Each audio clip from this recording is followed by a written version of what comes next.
Hey everyone, it's Mark. I want to talk to you about something that I mentioned in the August 2015 e-alert. It's the main article. If you haven't looked at that, go find the archived copy either in your email if you're on my list or on the website advisorylawgroup.com. This has to do with a really interesting whistleblower case that has some extremely important lessons for all sorts of providers, and that is that it's a False Claims Act case rooted in violations of the federal anti-kickback statute and START.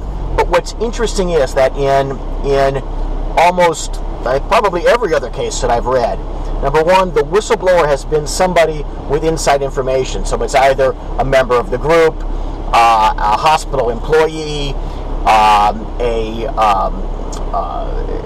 an administrator, somebody from an outside building service, but these people have access to copies of billing information and or copies of inside documents, all of which taken together are enough to meet the very particular requirements of pleading in court a whistleblower action, a False Claims Act action. But this case involves somebody who's a complete stranger. It involves a real estate appraiser who basically conducted his own investigation in connection with a hospital project that he saw being developed, and he unearthed information not about any particular claim. He doesn't have any information that Mrs. Jones was charged for services billed for Medicare and there was an underlying kickback.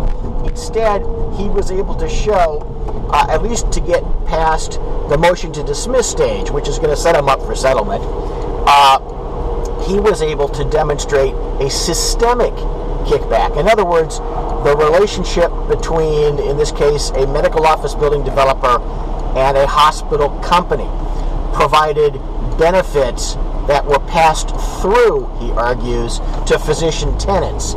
And even though he can't point to one, for example, Medicare or Medicaid claim, that systemic defect, the discounts involved in an underlying real estate transaction, were enough to get him past the motion to dismiss.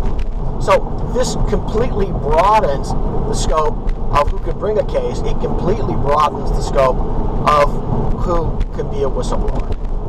And additionally, it shows that you don't need to have specific evidence of an underlying anti-kickback or an underlying START violation, but that a description of a systemic error, something about the way the system, the relationship between the hospital or the medical group and the referring physician or physicians is set up, can trigger False Claims Act liability.